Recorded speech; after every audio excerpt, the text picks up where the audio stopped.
Hello, hello. Hello. Hey, what's up? Not much. How are you? I'm doing great. Sweet. Shall we get right into it? Yeah, sure. You want to introduce yourself and who you are and why you're messaging me and all that so people could know who you are, where to find you, what we're talking about. Sure. And also, is it possible to make me visually appear, or is that for some reason the Um, video is like not appearing for me? yeah, I can do it. Are you streaming right now? No, I'm just recording in OBS. Oh, okay. If you have OBS recording, Oh yeah, it won't sometime, work. yeah, it won't let you do two cameras of the same thing. Okay. Are you only recording your face? Yeah, and I guess the audio. Yeah, okay. I mean, on the OBS screen, as long as nothing else is there, if you click the Start Virtual Camera on OBS, Okay. you might be able to, on Discord, change the camera to the virtual camera. Okay. Would that be in voice and video? Nope, just turn your camera off. First of all, did you start the virtual camera on OBS? Yes, I did. Yeah. So I'll Okay, turn then, this off. yep. And now there should be a little drop-down thing, Yep. and then click that and find OBS. virtual camera. Yeah. Sweet. Okay. Oh my goodness, I have mushrooms in the background. Okay, that's kind of weird, but all right, that's cool. Listen, we support uh, that. all Big right. fan of psychedelics on the Yes, stream. That's all true. good. Okay, well, whatever. We'll roll with it, I guess. Okay, hold on. Give me 1 second. Unless you know how to easily just change it to like a regular background, that would be chill. I have no idea where that background is coming from, so I would not be able to tell you. Fuck. Oh, change video background. Wait, hold on. Here we go. None. All right. That's a little bit better. Okay. So, yeah, my name is Angel. I'm from Canada. Originally from central Canada, or I guess more like middle south. Most Canadian cities are like the populated ones are right above the American border. So only like a few, not a few people, but like a way smaller amount of people live up north. Yeah, I've seen there's like a line that you can draw across Canada that has like the bottom like 1/100th of the country has like 98% of your population or something. Yeah. Yeah, exactly. And yeah, now I live in Western Canada. I spent some of my teenage years here, but then I moved back to middle, and now I'm back. But anyway, the purpose of that is kind of relevant to the convo, so that's why I went into a little bit of detail there. Okay. And yeah, if I recall, there was a couple things you said that I kind of wondered what you meant, and I also, like, if you meant a certain thing, then I would wholeheartedly disagree. So I just wanted to sort of talk about that. Okay.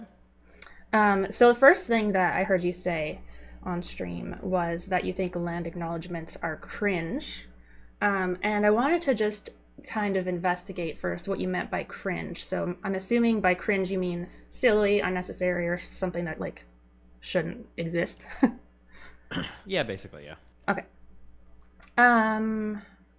So yeah, I just wanted to establish that, and then I wanted to also talk about like what is a land acknowledgement in this context.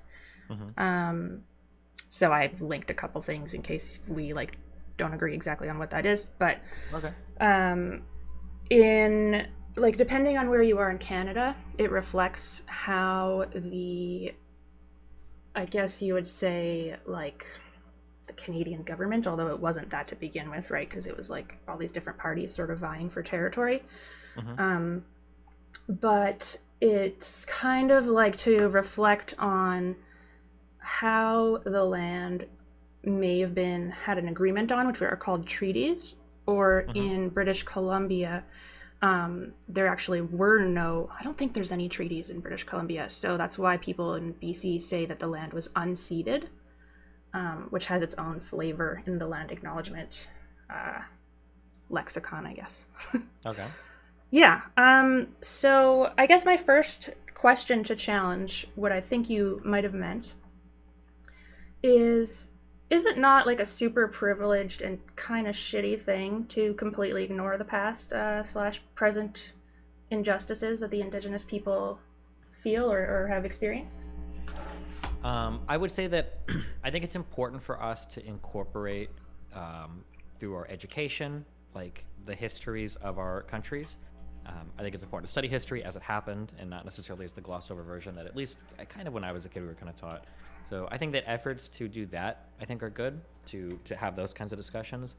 But it feels a little bit like, especially at this point, it feels a little bit like we are kind of like, as white people, like bending over backwards to constantly like flagellate, I think, to show how good we are or whatever, and to show like acknowledgments of things in the past. It seems weird that you would have like a verbal call out. Actually, let me use more precise language. It seems pointless that you would have a verbal call out of a land acknowledgement. If we want to talk about that we've wronged some people for some land, then I think that should be like amends should be made for that, whatever financial compensation or whatever. But then like whoever owns the land now is the one that owns the land now. Like the idea of doing a verbal acknowledgement to any past owner of some land, it just seems entirely pointless and like done to make somebody feel good about themselves, but it's not actually furthering anybody's conditions or doing anything to ameliorate anybody's conditions or anything like that. Yeah, okay. So in what you said, I feel like there's some stuff I'm gonna say that, what would be a word? I don't want to say that you're like ignorant, but I would say that's fine. I might be ignorant. Okay, I don't know fuck all about a lot of shit. So go for it. All right. Well, I think there may be a little lack of familiarity there, but some of the stuff you say I do agree with. So I have a couple articles here, and obviously I don't expect you to go through them on stream, although you can if you want to. The first one here, I'll see if I can just link it because I have this on my phone. I could probably copy it and then send it to you. And here you are. Okay, so this is the first one. I chose this one because oh wait, frick, this isn't the one. Hold on. Basically, I'm gonna send you an article that I found that is written by Indigenous people, and it kind of talks about exactly what you said when you were referring to, like, especially like if it's a white person or like a non-Indigenous person doing the land acknowledgement, it kind of feels like you're just like, like, I don't know what the word would be, but like you're taking something, just like slapping it on before you carry on with your usual business, which is like, like, oh, I just needed to add, by the way, that we are on blah blah land, yay Indigenous people, and then let's talk about whatever the fuck that's totally irrelevant. So yeah, I think that's kind of shitty. Let me see if I can bring this up here. Land acknowledgement. Oh yeah, okay. Is this the one? Oh yeah, okay, never mind. I did have the link right here. I just second guessed myself. Don't do that. Okay, this should be it. So I think, is it written by one person, or there might be multiple contributors to it? And they kind of touch on this.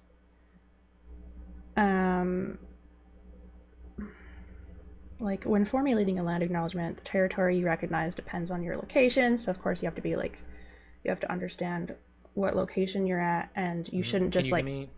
Oh yeah. This looks really short. If you give me like 2 minutes, I can actually just read this. Okay. Oh sure, yeah, for sure. Okay, I'll read so my check for long. If you live in Vancouver, you've probably heard this statement read at the beginning of a ceremony, lecture, or event you've attended. I would like to acknowledge that we are gathered on the traditional, ancestral, and unceded territory of the Coast Salish peoples. I'm not even Squamish. Yep. Tsleil-Waututh. Those I don't understand. So yeah. Okay, nations. Sound familiar? We do land acknowledgements to show our respect for the land, a tradition that dates back centuries for Indigenous people. Land acknowledgements have been adopted as common practice in civic and community spaces across Canada, a small but important step towards reconciliation. For non-Indigenous Canadians, land acknowledgements are an opportunity to reflect on the impacts of colonialism, to be accountable to Indigenous people, and thank those who still live on and care for the land. These few words spoken at gatherings can provide thought and reflection about colonialism and how to engage in reconciliation more meaningfully. Okay, so that entire paragraph, in my opinion, is garbage, but I'll go on to the next part, then we can discuss these things. Land acknowledgements aren't just scripted words you recite, but one common convention is to use the words traditional, ancestral, and unceded territory referring to the land. We say traditional to recognize how land was traditionally used or occupied by First Nations, ancestral to recognize that land is handed down from generation to generation, and unceded to recognize the land not being turned over to the crown by a treaty or other agreement. When formulating a land acknowledgement, the territory you recognize depends on location. In Vancouver, we usually recognize the land of the Coast Salish people, the Silet, to which I'm not going to try to pronounce these, or other people's nations. In Surrey, I think. However, we could acknowledge the Kwantlen, the Katsi, the Semiahmoo, the Sawasan First Nations, and our land acknowledgements there. There are interactive map resources such as Native Land, Whose Land, and Indigenous Peoples Atlas that can help you identify what territories you occupy and create a land acknowledgement based on where you are. Once you've created a working land acknowledgement, you have the responsibility to continue self-education by asking questions and learning more about reconciliation. What privileges do you have on this land because of colonialism? What can you do to better care for the land? Who lived on this land before you? What personal or organizational practices do you have in place to work towards reconciliation? Okay. Where do you want to start? Well, I guess we can start with, you said that first paragraph you thought was garbage. Sure. Which one was that again? Are an opportunity to reflect on the impacts of colonialism. I feel like it's become like the new, like, I think in 2020 maybe, there was this weird, like, worldwide obsession that I started noticing, at least I noticed. I mean, I'm sure it happened earlier, but with this concept of, like, colonialism and imperialism, and that everything is like colonialism and imperialism. Again, I think that in the context of history classes, I think it's important to recognize these types of things, these events that happened. We can even say they were bad. In a lot of senses, there were a lot of people that were unjustly wronged or murdered or killed. But this, like, the constant need to recognize that every single time you utilize, like, a piece of land or something, I think is a bit excessive. And I don't think it serves any end. Like, it just feels like kind of silly to me, I guess. Okay. So I did actually, because I heard you also say the thing about colonialism or colonization. It's probably the word colonialism that you used, yeah. That you thought was, I can't remember what you said. Basically, you just, like, thought it was garbage. And so I can see why you would say that if, and this is why I brought up my, like, the history of where I lived in the past, because, so I wrote a little thingy here that says, when we live in places like small towns where people are mostly white, or cities where the presence of Indigenous people is barely visible just because they might be super multicultural or they might not have elevated their visibility into the modern populace, then it's easy to think of this as a past thing and think of this in a vacuum, and to consider their suffering as more of a historical event that's over rather than something that persists. And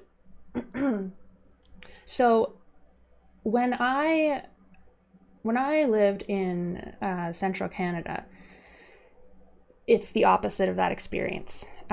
It's a very large Indigenous population, and their treaty, which is Treaty 1, also was the most, like, shitty deal in Canada, as far as I'm aware. So basically, they live in extreme poverty. And you see this on your way to school, on your way to work, wherever you are. You might have Indigenous friends that some of those people that you see, you know, are their relatives, are their friends. And when you see this constantly around you, you can't ignore it. And so it also affects, because you have basically perhaps three ways of engaging with this environment. You can either be sympathetic to them and be like, wow, like, this really sucks. I can see, you know, the effects of colonialism or colonization, whichever. You can just pretend it doesn't exist, but, you know, have, like, a vague, like, yeah, I feel bad. Or what's pretty common in that area as well, especially if you come from the suburbs, is you can hate it. You can choose to be, like, racist, and then you can say, oh, these people are ruining our downtown. You know, not only is this homeless issue bad, but, you know, these people are, like, rough. Like, I'm talking about, like, you're walking down the street and you see people, like, face down on the ground. A lot of times they are actively bleeding.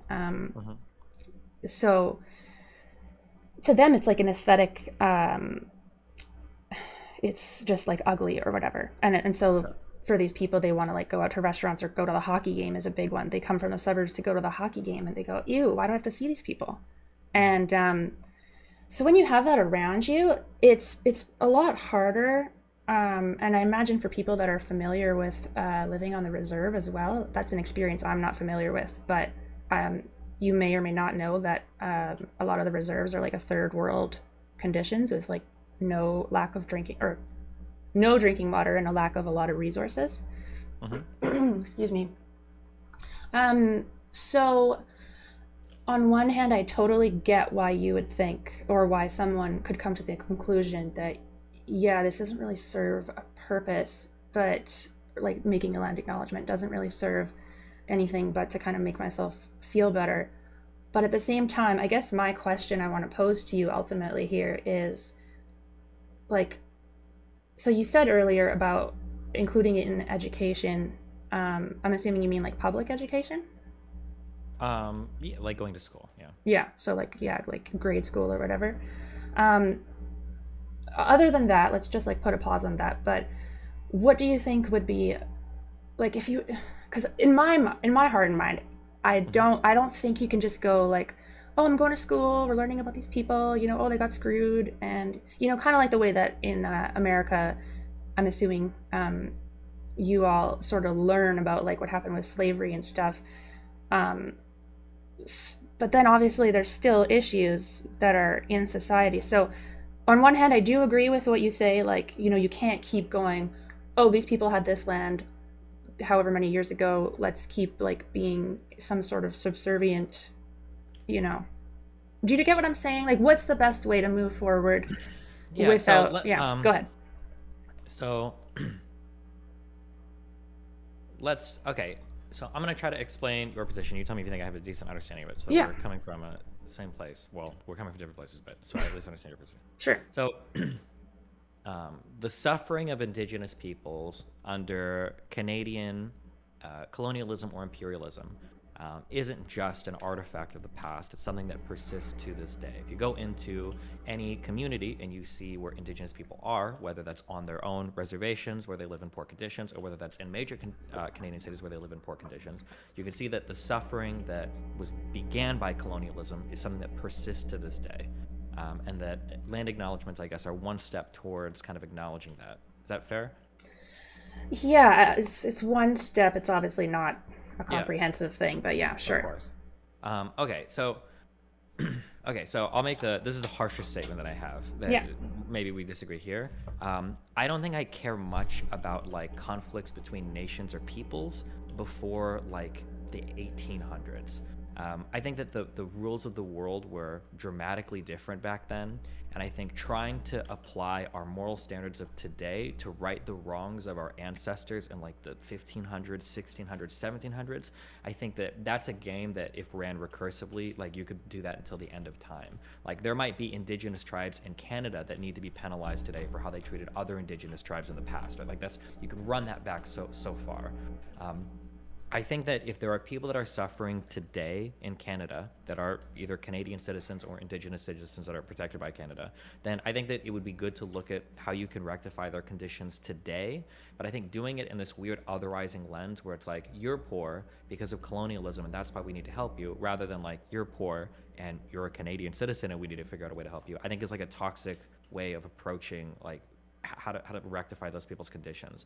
Like I feel like if you had the wherewithal in Canada to fix people's problems and you had the money and the political will to do it, that moving in that direction and then solving those problems, I feel like that could be done 100% completely and totally without ever acknowledging like any kind of colonial background or past. I feel like it's just like a totally unnecessary part of the equation. That's kind of how I feel. Okay, so how would one do that without acknowledging the past? What do you mean by that? So like I imagine that there are probably like ethnic groups in your country that do worse, whatever Indigenous peoples are, that are like do worse in certain cities. I imagine that there are probably like certain geographical regions that do worse, things related to reservations and whatnot. Like I feel like you can work on addressing the material conditions of those people without having to be like, okay, like we're going to help you you're this hungry person. It's like, well, why? Well, because we wronged them, 400 years ago. Well, why not just help them because they're hungry now? Like, why do you, I don't know why we need that, all the past build up to do things that would help Canadian citizens today or people that are part of Canada's lands. Yeah, so I agree. I do think one of the problems is, and this is common with so many problems, even in like a corporate structure, is there's so many different arms. Like say like a governmental body, like people will say like the right hand doesn't know what the left hand is doing or whatever. Mm-hmm. There's so many different branches that it's like, I totally agree with you. Like we should obviously help someone because they're hungry or poor, regardless of background. But the unfortunate thing is that we simply don't. Like there are some kind of shitty, little meager attempts to reconcile certain things, but Mm-hmm. it's really hard to make a comprehensive approach that really actually addresses these concerns. I wish that it could be more what you say, but because there isn't that, it's almost like, and maybe this is why people become so like radically left sometimes, is because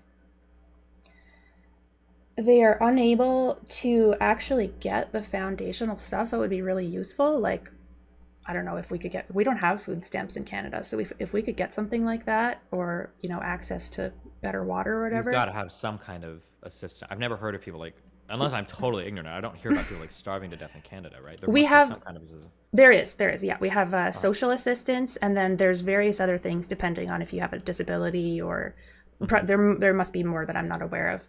Sure. But they just don't have that thing that hits right at food like America does. Okay. So if we were able to address those basic needs, then we probably wouldn't need to have people that are so attached to having, like, because I think part of the land acknowledgement thing is to create that visibility of the problem, or at least the visibility of like, hello, like trying to be like, guys, pay attention, like these people were here, because I think so much of people just ignore that or don't even see it. So I think sure, but then at that point, I'd rather them just have like a poverty acknowledgement or something. Like, it just. What it would that feels sound like though? Like, tell me what that would sound But like. I think it's equally silly to be like, this is the land of, well, whatever the last tribe that lived here that we have a written record of, and who knows who they took that from or who was there before that. Like, that just seems like, that seems even more silly. Like, they don't have the land anymore. They lost it, unfortunately. But I mean, like, again, like going by the rules of the world in the 1500s, 1600s, when people were coming over and taking stuff, it just seems weird to dial the clock back to some arbitrary point and say like, well, you guys, this was kind of your land and we took it, but we're not going to give it back. But we're just going to acknowledge that because some of you are poor. And it feels like so convoluted to me, and I don't know if it gets you even a single step closer to like rectifying any of the problems. I guess is what it feels like to me. So I can agree with that. There was something I wanted to say. What was it? What was the beginning of what you just said? Acknowledging. It's convoluted. So I do agree it's convoluted. There's frick. Okay, well, whatever. I'll just try to forget about it for now. I know what it was. Okay, you said, so yeah, you're talking about it as something in the past. So not to get too deep in the weeds or whatever about the details here, but so like I mentioned earlier, it's so technically, although you could argue differently based on what it currently looks like, but technically that land is still unceded. So in the past, like say in more eastern or central Canada, they made those treaties to be like, we now have your land. Here's like this pittance that we're going to give you, and this is like a legal agreement which you don't get to like think over. We're just handing it to you to make you feel better.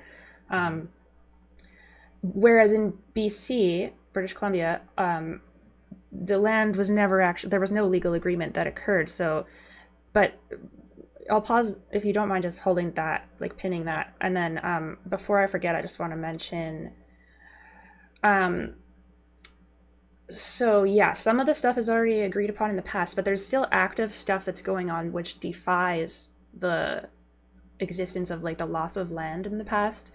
So this could be seen, like basically my example that I'm going to bring up here is like the pipelines, where some of the pipelines or some of like the corporations that are going on Indigenous land, whether that be unceded land or treaty reserved land, is they're still actively going through and kind of doing whatever they want.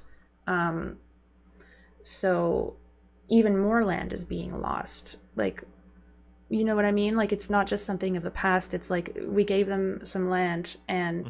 and yet we're still just sort of stomping on them.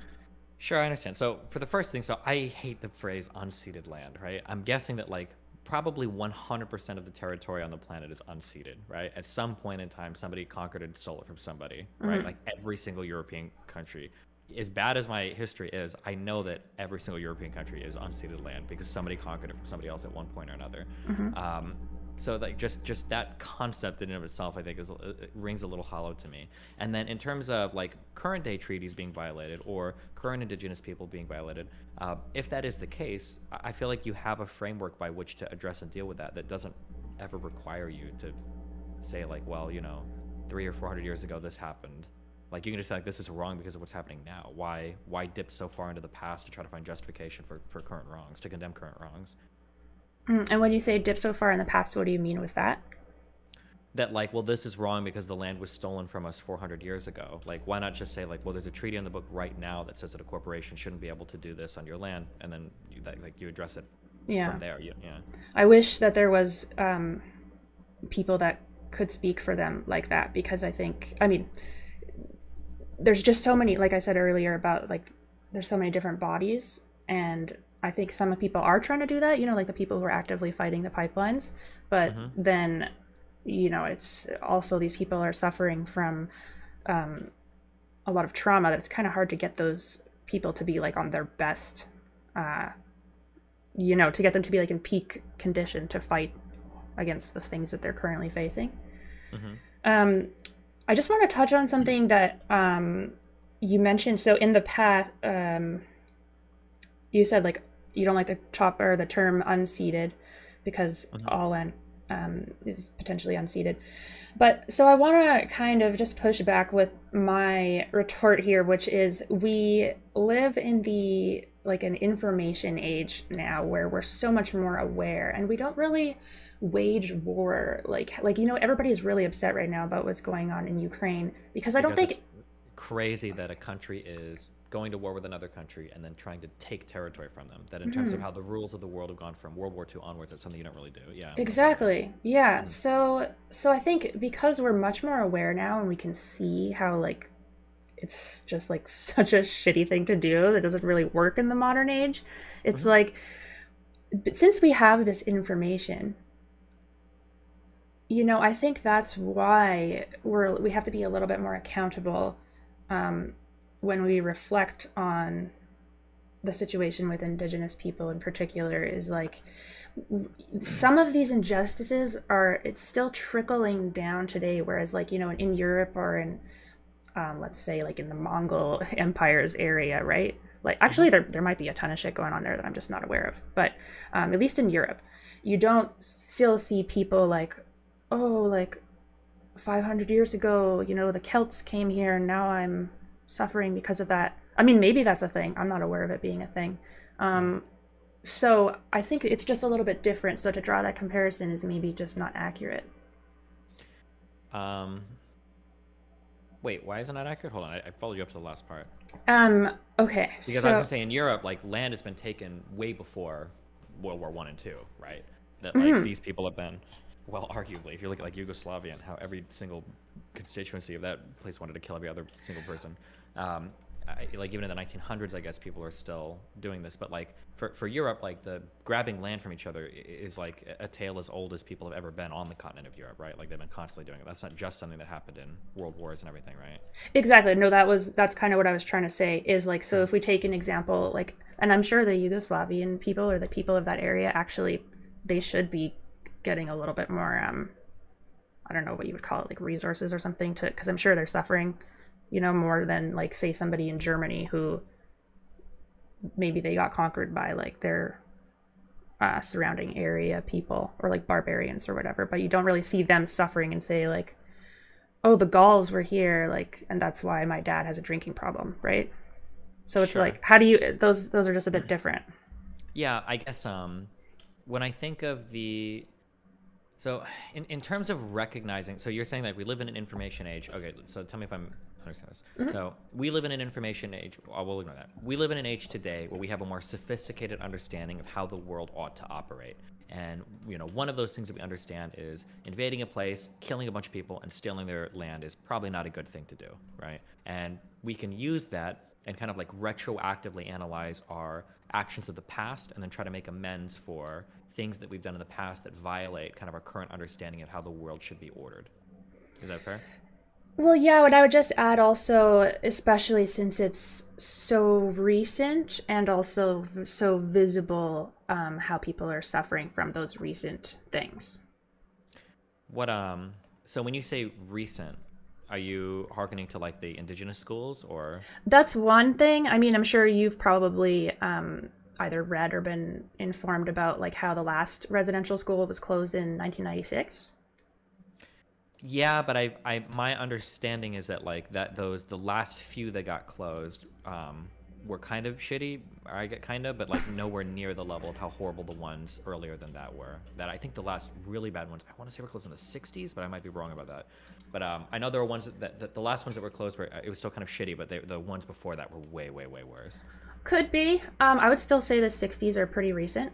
Sure. Which Yeah, for brings sure. me to my next example, which is the 60s scoop. Have you heard of that? Yes, I think that was the big effort by the Canadian government, kind of to basically get a whole bunch of Indigenous children taken from their families and then thrown into the residential school system, right? Yeah, essentially, as far as I understand. And then there's numerous things that haven't got such buzzwordy titles or whatever. There's been a lot of other things that have occurred as well. But those are like the residential schools and then the 60s scoop are kind of like those famous examples of recent injustices. Mm-hmm. So those both occurred in the 1900s, one Sure. of them being within my lifetime. Mm-hmm. So, yeah. I guess something I was going to say, and you can agree or disagree with this. History is not my strong suit, and I can be moved very easily on these issues, just as a heads up. But No problem. so something I used to say pretty frequently, because it seemed almost non-controversial to say, right? Controversial is things like in the United States, the earlier settlers came over and they genocided the indigenous people in order to kind of take their land, and that's a pretty shitty thing to do, which seemed like kind of a non-controversial statement. I got an email once by Australian history guy, and he chided me, and I don't know if this is like a popular opinion or not, but he chided me for using the term genocide to describe stuff that had happened prior to like World War One, World War Two. That the concept of a genocide is a pretty modern invention. Not the concept, but like us actually labeling what it is a fairly modern invention. And the idea of going back and trying to say like, well, they genocided them, they genocided them, they genocided them, isn't really fair, because today we have like the modern understanding that genocides and things related to genocide are really, really, really, really, really bad. So people that engage in this behavior ought to know better. They should know better than to be genociding people. And if you are doing it, there is a level of condemnation that is worthy and appropriate to apply to people that are engaging in those behaviors. But to go back 300 or 400 or 500 years ago and to apply that same lens, kind of like how you were talking about how we have like a way of understanding the world today, we can go back and retroactively apply it. It's not really fair to hold those people in the past to the same international standards that we've developed today. So that's one of the reasons why I'm a bit hesitant to be like, okay, wow, look at what our ancestors did in the 1400s or 1500s. We need to make them like atone for the crimes of their past. And it's like, well, to call those things crimes when we have like very modern understandings of all these things, I think it's not a very compelling argument to me. I feel like I'd rather just focus on these are people that live in my country.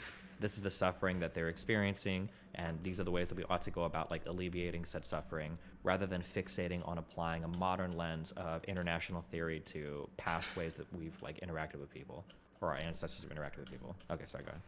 I think that's fair. Mhm. I don't think like when people do land acknowledgements, or yeah, when people do land acknowledgements, I don't think they're like thinking, you know, they're not like, let's talk about the like first people who came and genocided or whatever. I think it's not meant to be such a ancient concept. Like, do you know what I mean?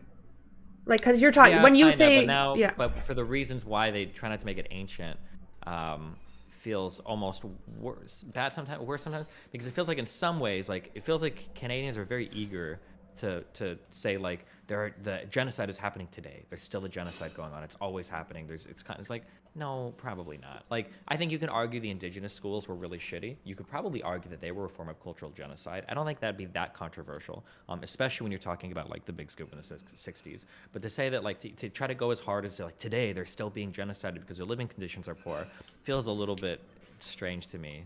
Yeah, I wouldn't say that. Sure. It's clear that nobody's, I mean, maybe this is happening like way up north and I'm just not aware of it, but I don't think anybody thinks that people are being actively genocided right now. I mean, people may use that word, but if you question them, they'd probably say, no, you know, there's not like hundreds of thousands of people being murdered, or even hundreds right now. Okay. If by, do you mean murdered when you say genocide? Well, nobody really knows what. So one of the things that I'm critical of the Canadian government for is I think the traditional notion of genocide implies some form of like killing people. But in Canada, I think you guys were trying to change it so that you could have your own version of genocide that includes a cultural genocide, because you guys want to be able to call what happened in the residential schools and everything, you wanted to be able to call that a genocide. So when you were doing your big, what was it called, like the reconciliation Truth project? And Reconciliation, yeah. When you guys were doing that project, you were trying to get it so that you could have a new definition of genocide that you guys could use to apply to what happened to the Indigenous peoples. So if and then under that new definition, I think some Canadians, and I only know this because we're arguing them, some Canadians will argue, well, actually today we can see that under our new definition, Indigenous peoples are still being genocided because their land isn't being appropriately acknowledged. There are still companies trying to run oil pipelines through it. Even in the cases where Indigenous peoples have agreed to let it happen, it's because they're doing it through things like band councils that are Western inventions. That's not how they traditionally came to those decisions. And you can see that the living conditions, the material conditions of Indigenous people are so poor, it basically amounts to a genocide anyway. So some people want to be able to use that, like, yeah, that word that they're still being genocided. It's right. Some of the things that I've heard, but yeah. Okay. Yeah, I probably wouldn't agree with using that word, but who knows? Maybe, I guess they want to use a word. Like, again, part of it is like creating that awareness, you know, like trying to draw attention. So I'm wondering if maybe they're trying to use that really you're triggering word sounding with the most word. Moral weight rather than the one that accurately describes the situation. Right. Slight departure ish from this is just, have you heard of the term called dislocation? No, but I know what dis and location mean, but go for it. Tell me what it means. So actually, since we just finished talking about the term genocide, I think this actually might make a lot of sense to use the word dislocation instead of genocide in this context. So I also study mental health and addiction, and in my certificate course, we studied this term dislocation, which is coined by Bruce K. Alexander. He's a advanced psychologist. Oh no, wait, he advanced the term and he's a psychologist. Anyway, so I'll just read this little blurb, and actually I can link this to you as well. I have like 3 devices open and I can never remember where Discord is. Okay. Discord's on all of them, but yeah.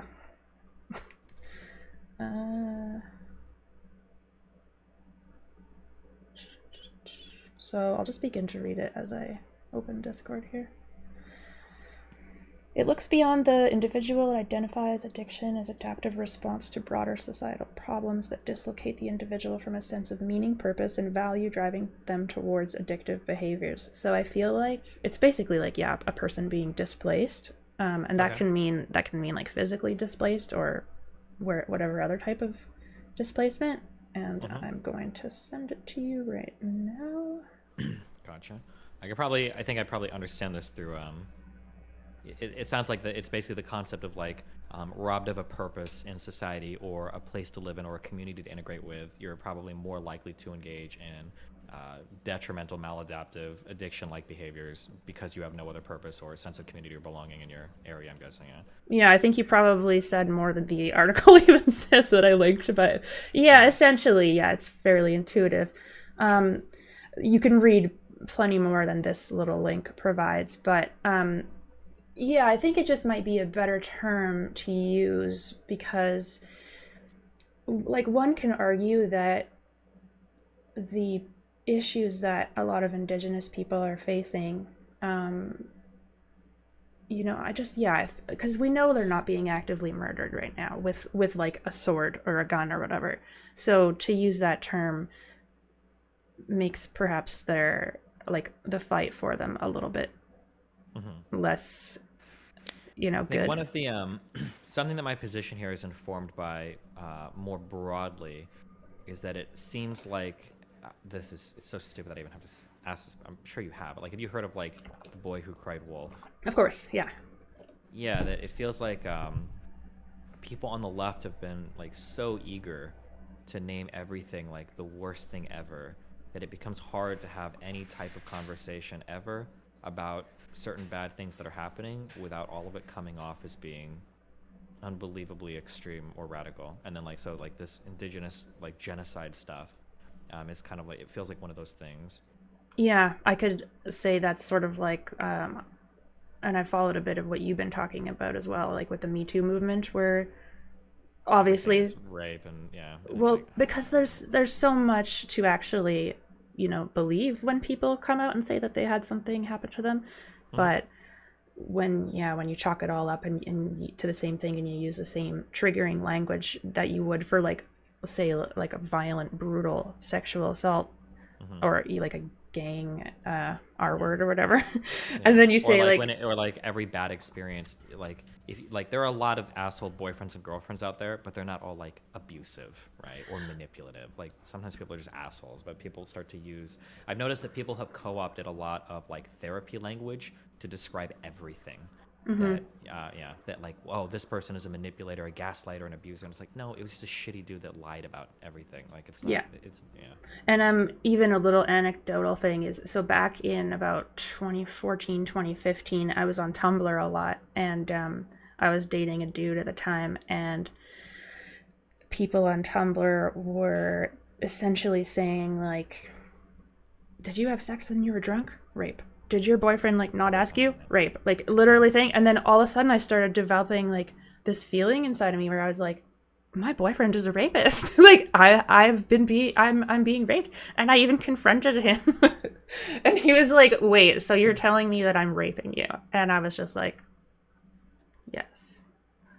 Yeah, I kind of invented a bullshit word for this. I don't know if Mm-hmm. it's real or not, but I call this when I saw this happening so much, I call this retroactive trauma, where Mm. it felt like people could take relatively. So I always say this at the beginning, like people can um, people can have bad things happen to them and then later realize it. Like, oh, maybe it's not normal that my uncle, when I was 6, wanted to see my dick. Maybe that was really weird. And it's good to go back and analyze some of those things. I do agree with that. But other times it feels like people will go through like relatively normal interactions, like things that will happen. But people will like gas them up into thinking like, no, dog, that wasn't normal. Wait, Mel, you were like super raped. And then all of a sudden, like out of nowhere, like these things become like really traumatic, you know? Sure. Yeah, of course. Wait, fuck, hold on, give me one No second. problem.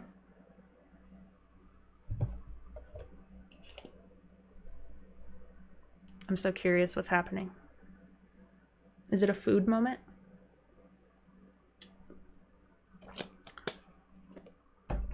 I actually don't have the chat open right now, so I don't know what you all are saying. Should I go have a look-see? Or maybe it's gonna... Hold on. Oh, wait, you're not on Twitch anymore. Never mind, I'm too slow. Never mind. Sorry, I'm back. Wait, what'd you say? Welcome back.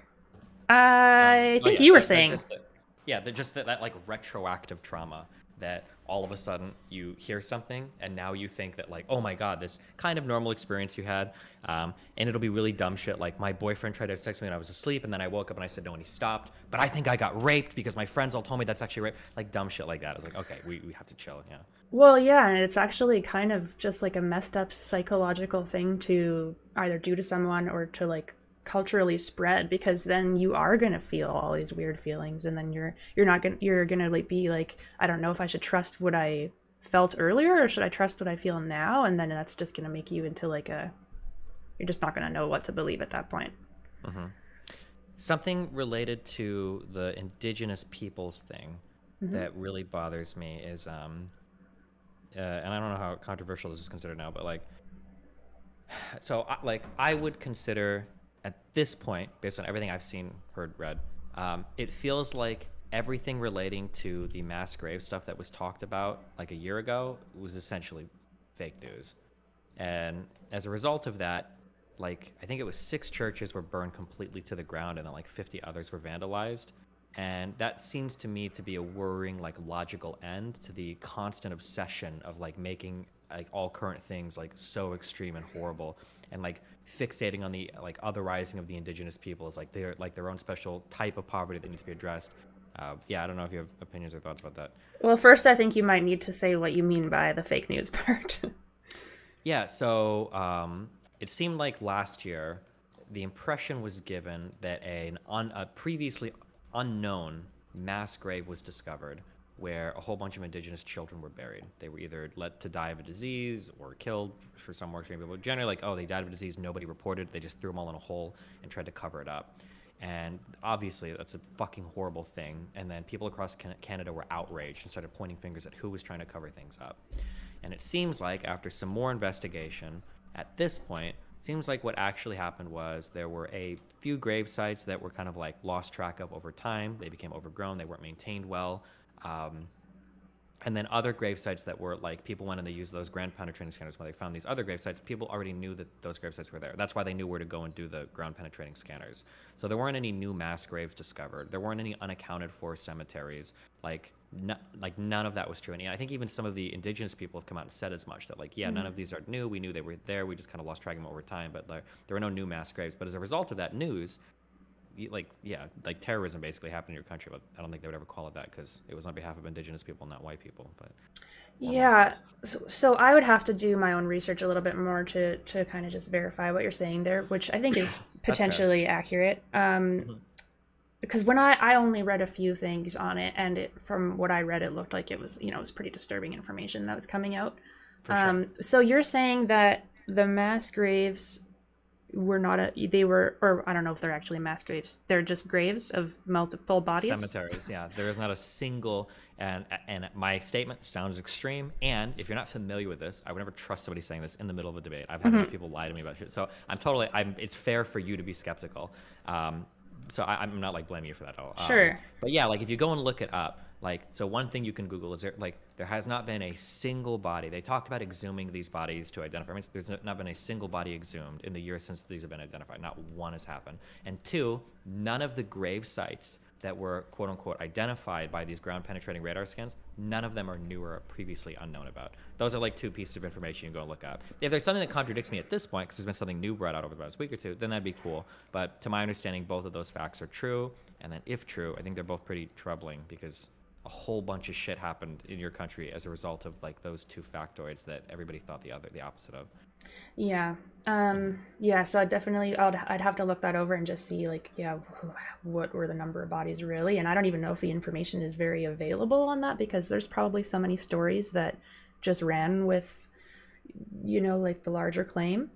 And in some sense, I can kind of understand like the reaction, especially just because there is so much existing trauma in a lot of people, a lot of indigenous people, based on, say, the Catholic Church or the residential schools, or even non-Catholic churches, whatever other denomination, that they might just be like, it's easily triggerable. Like, here's a disturbing thing that's just come out, and then that person already has so much existing rage towards that group that they're like, oh my god, like the nearest Catholic church is going to be burned tonight, like, yeah. I can totally see that. But yeah, without knowing exactly what happened, it's a little bit hard to say. Yeah, which is fine. I don't expect you to come on. Yeah. That's fine. But that's something I would look up, yeah, in your own time. Yeah, sure. That's really troubling to me, given all the violence that resulted, as a result of. Yeah, it's unfortunate. I wish, obviously it'd be a lot better if people could come together on more reasonable grounds, but it doesn't seem to be a common thing. Okay, so shall we perhaps talk a little bit... Oh, wait, I have one final thing before we move on.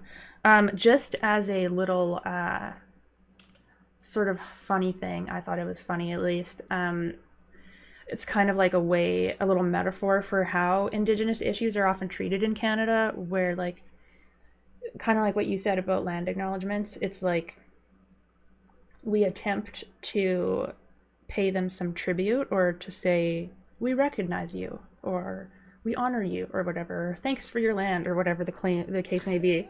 Sure. Obviously, Thanks. in other words.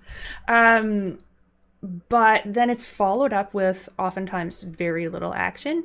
Hmm. And so I was on the plane recently, and there was a plane I took from San Francisco to Vancouver, and it was Hmm. this nice Air Canada plane. A lot of the Air Canada planes are really garbagey. So this one Yeah, really? I actually. feel like every Air Canada flight I've been on was pretty decent, but it's probably because Oh, they're really? longer flights. If But yeah. if they're longer and they're to more major cities like this one, then probably. But the other ones are usually pretty haggard. Gotcha. Okay. Yeah. So this was, it had nice seats with like little pillows behind your head, and it had a screen, in front of you, like where the laptop tray is. Hmm. And so they forced us to watch all these ads with the speaker above, like blaring the ad, and you had no choice not to listen. Is that a common thing? I thought it was Yeah, weird. planes have gotten a little bit more, a little more egregious Commercially. about that. Yeah. Yeah. So that was going on. I was just like, whatever. But at the end of the ads, there was this mention that was like on screen. It's like, to learn more about the Indigenous peoples of Canada, click About in the menu. And so I was like, oh, interesting. Okay. So I'm going through the menu after the ads are done, and I'm going through all the bistro items, like the food I can order, and I'm looking up, oh, that tells me what to do in China or in Dubai. Like, and then I go through every section, and there was actually, if it was there, I couldn't find it. There was no actual About area where you can learn about Indigenous people. Nice. So, yeah, basically no action followed up on that one. Well. Okay, we covered that topic. So the Twitch stuff.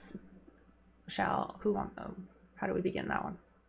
Well, what do you want to? Well, okay, so I remember, actually, I know a few times you've said that you don't think certain content should be on Twitch. I'm assuming the content you're referring to is probably like the dramatic ear licking as one example. Oh yeah, I think all of those kind of. But Like the tongue ravaging. What about like just like the bathing suits and whatnot? personally, I don't think so. But I mean, Can you tell me a little bit why?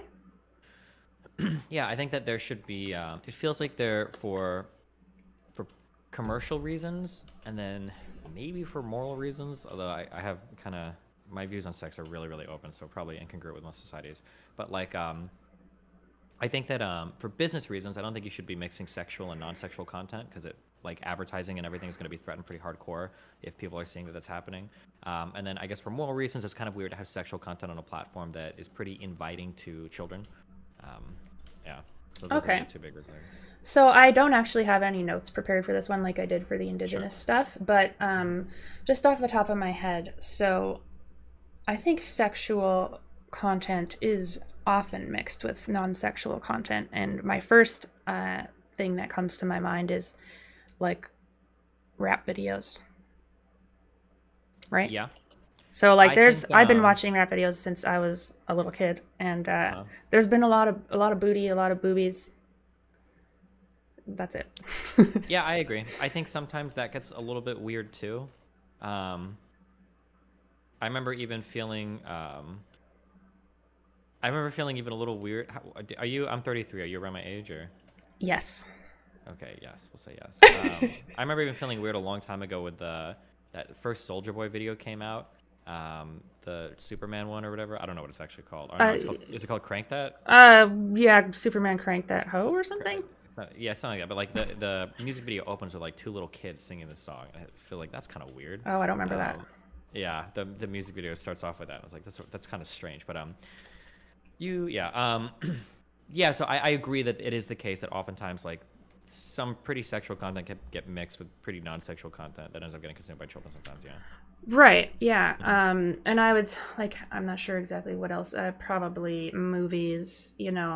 Like American Pie. I think when American Pie came out, how old would you be? Like 12 or something? I don't remember, but was that a rated R movie or was it PG-13? I don't think it was rated R. Yeah, it was because I remember like everybody was seeing it at the time, and like we weren't anywhere near being adults. I don't think. Actually, let me check the date on that. American hentai date of release. Not the song. Everybody usually had like a group of like in their group of friends, you'd have one person with an older sibling that could like get you in, or one friend with a fucking usually. So it came I in. think it was rated R. Yeah. It was 1999. It came I would have been like 11 or something like that. Is it gonna show me what it was rated? I don't know. Everyone in my chat is saying rated R, so I'm assuming. Oh, really? Okay. Yeah. Well, sure. I don't know. That's one example. There's plenty of examples, especially, you know, like in American media, and I'm trying to think if there's anything in Canadian You might be able media. to argue that was Transformers rated PG or was it PG-13? That movie might have been PG. Yeah, I'm not sure, but that was pretty sexy. That, like, yeah, the car girl and everything is Megan Fox. Yeah, that one. Yeah. So I kind of agree, but at the same time, it's like it's kind of everywhere, and I feel like when the content is male owned, like a movie is oftentimes, or like most music is, it's like male funded or male owned or whatever. It's way easier to slip that by and just, you know, be like, oh, here's a little bit of sexy stuff. We're going to sprinkle in this overall totally non-sexual product. And then it's just kind of consumed by society and we're just chill with it. But when women are more in control of the product that's being delivered, then it's like, wait a sec, we have to, like, you know, try to suppress this, or at least that's how it feels sometimes. Yeah, there are dog shit arguments to be made for getting rid of sexual content, and sometimes the vitriol is really fucking weird. Like, people will talk about how, like, disgusting or immoral it is to sell sex on a platform when it's the woman herself doing it. But meanwhile, people will soy the fuck out over, like, all the Witcher sex scenes, and they'll jerk off over them and say how cool they are and blah blah blah blah blah. Or Game of Thrones, there was like some stuff going on there. Yeah. So like you could literally watch Geralt fucking a woman on The Witcher 3. You could watch that, and everybody in chat would be celebrating. But if a woman were to like enact the same type of thing on Twitch, it would be fucking disgusting, and people would be really mad about it. And that seemed always a little bit strange to me. Like that felt like a double standard, or it feels like your criticism at that point is coming from a different place. But I would even say not only do people get really upset and hateful, but then they actually even go so far as to personally attack the person that's producing it. The woman, usually in this case, which is also something I've avoided too. Like, I don't think like Amaranth's content belongs on Twitch, but I mean, as far as it's allowed, I mean, you might as well do what you can, right? Yeah, it's dumb to take it out on the content creator. Yeah, like, and so I would say some of her content is really fine, and then the other, like the licking or whatever, is maybe a little bit. I'm not sure about that, but you oftentimes will see like so much hate will build, maybe in like a more incel type of community, but they'll get to the point where it's like they feel super justified in not only making personal attacks, but also like, you know, doxing or trying to find some way to like really injure them, you know, personally. So I think that's really like when we talk about whether or not. Hold on, I'm sorry. Hold on. I feel really strong about this take. Hold on. Okay. So somebody says garbage take movie versus hot tub stream Lympheo. So you see this spread all the time, where there's, I don't know what it is or why it happens, but it's undeniable that for some reason, when the woman herself is being discussed as being the one that's selling the sexual thing, everybody has a problem. But like you live in this incredibly fucking weird reality where some guy will spend 6 hours browsing Pornhub and YouPorn and XHamster and all the OnlyFans that ever. He'll jerk off, have a great time, and then immediately after he'll get on Twitter and he'll start typing about how immoral and disgusting it is that women are selling their bodies on OnlyFans and they're like disgusting for doing it and they're leading to the downfall of Western civilization. And then right after that they'll like unzip and they'll go back to jerking off. Like there's no world where you can justify that type of behavior. It is incredibly fucking bizarre and it is incredibly fucking common. Okay, the same people that are out there being hypercritical of any woman that's involved in sex work is literally jerking off to her shit like right after he's done flaming her on Twitter. Like I don't know why it happens, but to sit here and pretend like it doesn't happen like makes you fucking delusional. Okay, sorry, go ahead. That's right. I approve that message. Where was I going with my last one? For whether or not women are in control of their bodies, how society treats it. I brought up Amaranth. Right. Oh yeah, some of Amaranth. Oh, I already said that. I guess where when she's just in like a bikini and sitting on the edge of her hot tub or whatever, I think that's pretty fine. But the I licking, mean, I I feel guess. like it's Yeah. all sexual. Like that's the goal. Like the draw to those streams is that like, come look at my body, right? Perhaps a little bit, but like if so, I the one thing I would say is as a person who has like a body with boobs and a butt or whatever, or I guess Hmm. everybody has a butt, but um, Hold it's on. oh wait, no, I'm gonna forget. Before I you love say anything, it's not like random, like, oh, this is just my body. Like when we're talking about like hot tub streams, very clearly, like they're like this is the pointed goal of the stream is to get somebody to look at these parts, right? Like there's a sure. difference between like I'm playing games and I have big boobs and I have cleavage and I'm sorry if that bothers you, but which is fair. Yeah, sure, you shouldn't have to wear a turtleneck. But when we're talking about like hot tub streams, it's not just like I happen to have a body. It's like my body is literally like I literally paid for augmentations in my body so that you can look at them while I wear this swimsuit and make money off of you jerking off there. Like that's pretty. I think that's pretty explicitly the goal. Yeah, well, I would. So that's that you kind of bring up the spectrum that I was going to try to bring up there, which is Hmm. when you have tits and you're going to like, instead of wearing a turtleneck, you're like, you know what? Maybe I'll just wear a bit of a boob top.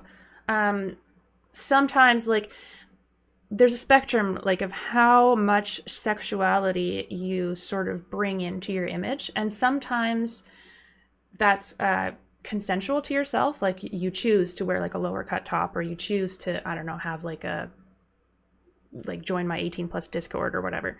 You choose to incorporate a little bit of that. Hmm. And you might just be gaming, but you might still have a little bit of tits, and maybe you have a sound alert that says like ooh, or some moan or whatever.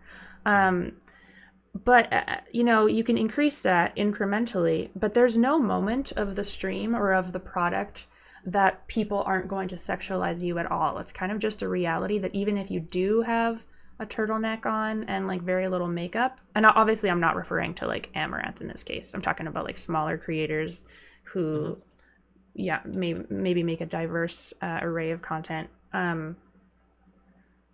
You sort of have to realize like no matter what, certain people, often men, are going to perceive you in a way where all they're going to see is your appearance, and they really don't give too much thought about what you're saying or the game you're playing. Sure, um, and I can yeah, understand that that can be the case, but there are still, despite that, there are still differences in presentation, right? Like some guys are gonna jerk off to the way some girls look, no matter what. But that doesn't mean that you would just walk around all day in society like in your underwear and be like, oh well, people will sexualize me no matter what I wear, so I might as well do this, right? Because of clearly you're course. sending a different message there, right? Sure, yeah. And then, of course, if you choose to be a bit more sexual, all the way up to like, you know, let's say the ear licking or what else, ASMR. I guess that is ASMR, or like you know the skimpy bikinis and stuff. Um, so you know, as we get up there, like the more money you're making, the more like say like you mentioned like physical augmentations or whatever, the more that you kind of are manipulating. You know, I feel like there must be a tipping point where like there's a bunch of cat hair flying around me. There's a tipping point where you're no longer just sort of like gently using your sexuality, and you're kind of trying to elicit as much possible like boner money that you can. Yeah. Hmm. And so there's definitely, you know, and there already exists regulations, like you can't just take your clothes completely off on Twitch, right? So Hmm. I would say the finer points of the argument, or yeah, basically would lie in those details of like, okay, what is the ultimate? Yeah, I mean, I was gonna say like even I disagree with like finer point like this is like the exact like outfit you can wear. I feel like it's that even the Supreme Court has a standard where it's like I'll know it when I see it. I feel like with content on Twitch, it's usually pretty obvious to tell like what is the goal of this particular content. And for sexual content, it's pretty easy to tell. Like you see it, it's like okay, this person is clearly like boner baiting, right? So I did my first hot tub, or I guess it was a pool stream, Mm-hmm. before I left for vacation, Mm-hmm. and I wore like a skimpy-ish swimsuit, Mm-hmm. but it was, I would say it wasn't like I didn't like get a floaty device and I wasn't like going like, ah, whatever. Sure, but if you're like doing a hot tub stream, the goal, or even like a swimming stream, like the goal is you want people looking at your body, right? Like, isn't that the point? Yes, but isn't that so? Do you think that's not that should not be allowed? No, I mean, I would say like that's like sexual presentation. Like the goal is to have people looking at you and like kind of jerking off, right? Yeah, maybe. So wouldn't that be like it's like sexual presentation, right? Sure, but I would say that's also still a far cry from like someone who makes millions of dollars, by like putting the camera like right here or It's definitely making different. noises. I mean, softcore porn is different than hardcore porn, but like the goal is similar at the end of the day, right? So then I would ask you like, where would you draw the line, or like what kind of stuff would you implement if you had the power? Yeah, I mean that's why I say it's like like you'll know it when you see it. There's gonna be some stuff that's gonna be on the line. So like but like the kind of stuff that would be on the line is way, way, way far and away what is like the norm now. So like something that's on the line would be a girl is playing League of Legends, but her camera's pointed kind of low and she's got a cleavage top and her webcam is like pretty big. Like that would be like is this sexual? I don't know. It's kind of hard to tell. But where we're at right now with like women in hot tubs and everything, like it's clearly this is just like boner bait. Like people are just here to jerk off, and that's like the goal of the streamers to get them to show up to jerk off. And I feel like I don't know, just that kind of stuff. Maybe it feels like it should be on a different platform, but I mean Twitch has decided differently. So Right. Okay. So my last piece of that I would put forth is what you said earlier about Twitch. Did you say like they were fairly inviting to children, or like?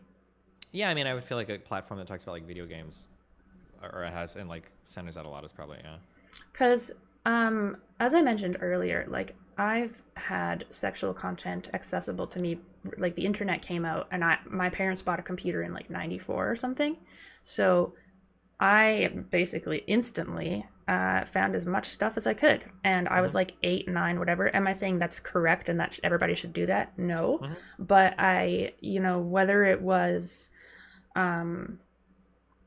Like I just don't know if you can really stop kids from finding stuff, Yeah, probably not.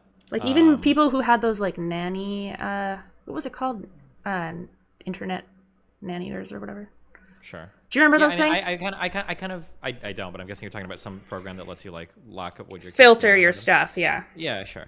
I'm sure that probably is the case, but I don't know if that means that like it should just be wholesale. Like we're watching the Paw Patrol today, and on this episode, there's a funny scene where like, they're fucking a white girl at the same time or something. Like they probably like and be like, well, they're gonna find it anyway. Like I don't know if that means that everything ought to necessarily be intermingled. Like at least have the content somewhat segregated, but you are supposed to click that 18 plus. You are over 18, right? Which is the same thing every site has. Like, in the same way that, like, I think, didn't they ban certain types of cigarette advertisements because even though they were all marked like 18 and older, of course, they were using like cartoons and stuff to sell cigarettes, which was like pretty clearly kind of aimed at like teens and children and stuff. You can get them kind of interested early on. Okay, but you just said aimed at. So I don't think any woman doing stuff on Twitch is going like, children, welcome to my stream, like, right?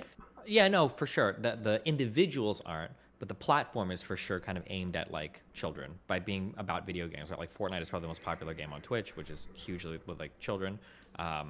So like if your platform is aimed at kids, and then you've got a lot of people selling what is essentially softcore sexual content, it just feels like a weird intermingling to me. That probably shouldn't happen. But do you really think? I mean, I understand what you say about Fortnite, and I agree. But otherwise, I don't know if I would say it's aimed at kids per se. I would say that anything that is like targeting video games and is about video games, I would say it's probably aimed at children.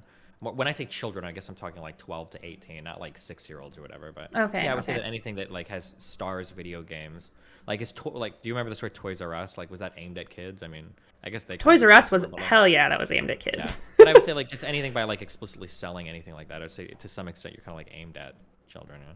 Sure. Okay. Final question. I don't know if you've said anything because I haven't watched any streams recently, but have you... One of my friends was wondering how come you haven't touched on the Supreme Court stuff that happened with Roe v. Wade. Have you said much about that yet? Yeah, we had a few big debates on it. Oh, you did? Okay. Yeah, so the issue is... So I'm very bigly pro, at the very least, first trimester abortion. I think I'm up to like 20, 24 weeks is when I think you should be able to have an abortion. A huge defender of that concept. But I think there's a separate argument that people don't like to have, which are the legal arguments for Roe and Casey, which I think get a lot hairier.